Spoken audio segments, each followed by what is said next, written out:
Bible مقدس پرانے عہد نامہ میں سے پیدائش کی کتاب اس کا 45واں باب۔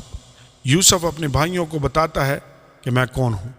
تب یوسف ان کے آگے جو اس کے آس پاس کھڑے تھے اپنے کو ضبط نہ کر سکا اور چلا کر کہا، ہر ایک آدمی کو میرے پاس سے باہر کر دو۔ چنانچہ جب یوسف نے اپنے آپ کو اپنے بھائیوں پر ظاہر کیا، اس وقت اور کوئی اس کے ساتھ نہ تھا، اور وہ چلا چلا کر رونے لگا، اور مصریوں نے سنا، اور فرعون کے محل میں بھی آواز گئی۔ اور یوسف نے اپنے بھائیوں سے کہا، میں یوسف ہوں، کیا میرا باپ اب تک جیتا ہے؟ اور اس کے بھائی اسے کچھ جواب نہ دے سکے، کیونکہ وہ اس کے سامنے گھبرا گئے۔ اور یوسف نے اپنے بھائیوں سے کہا، ذرا نزدیک آ جاؤ، اور وہ نزدیک آئے۔ تب اس نے کہا، میں تمہارا بھائی یوسف ہوں، جس کو تم نے بیچ کر مصر میں پہنچوایا، اور اس بات سے کہ تم نے مجھے بیچ کر یہاں پہنچوایا، نہ تو غمگین ہو اور نہ اپنے اپنے دل میں پریشان ہو، کیونکہ خدا نے جانوں کو بچانے کے لیے مجھے تم سے آگے بھیجا، اس لیے کہ اب 2 برس سے ملک میں کال ہے، اور ابھی 5 برس اور ایسے ہیں جن میں نہ تو ہل چلے گا اور نہ فصل کٹے گی، اور خدا نے مجھ کو تمہارے آگے بھیجا تاکہ تمہارا بقیہ زمین پر سلامت رکھے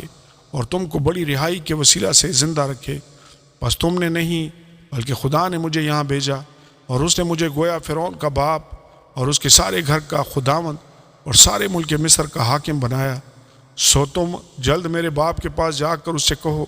تیرا بیٹا یوسف یوں کہتا ہے کہ خدا نے مجھ کو سارے مصر کا مالک کر دیا ہے، تو میرے پاس چلا آ، دیر نہ کر۔ تو جشن کے علاقہ میں رہنا، اور تو اور تیرے بیٹے اور تیرے پوتے اور تیری بھیڑ بکریاں اور گائے بیل اور تیرا مال و متاع، یہ سب میرے نزدیک ہوں گے،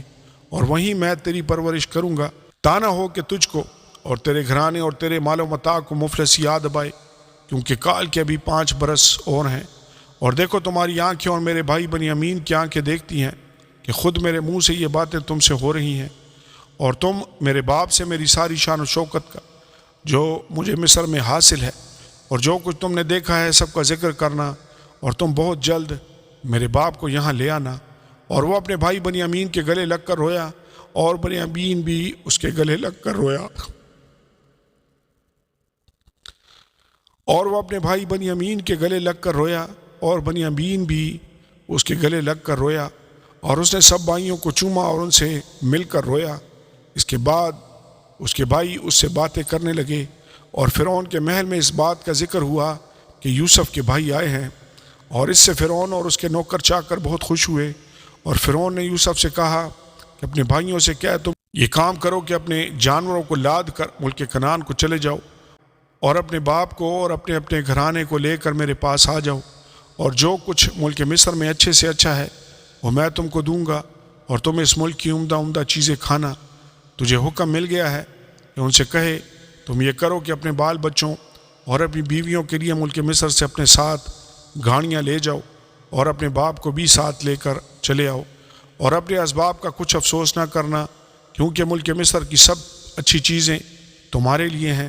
اور اسرائیل کے بیٹوں نے ایسا ہی کیا، اور یوسف نے فرعون کے حکم کے مطابق ان کو گاڑیاں دیں اور زاد راہ بھی دیا، اور اس نے ان سے ہر ایک کو ایک ایک جوڑا کپڑا دیا،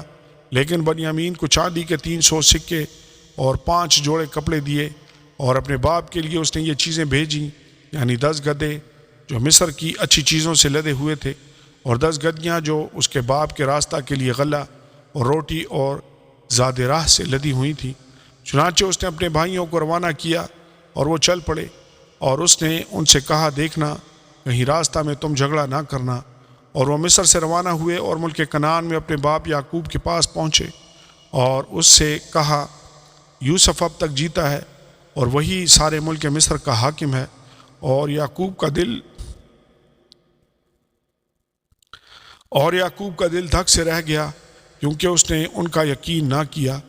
تب انہوں نے اسے وہ سب باتیں جو یوسف نے ان سے کہی تھیں بتائیں، اور جب ان کے باپ یعقوب نے وہ گاڑیاں دیکھ لیں جو یوسف نے اس کے لانے کو بھیجی تھی، تب اس کی جان میں جان آئی، اور اسرائیل کہنے لگا، یہ بس ہے کہ میرا بیٹا یوسف اب تک جیتا ہے، میں اپنے مرنے سے پیشتر جا کر اسے دیکھ تو لوں گا۔ آمین اور آمین۔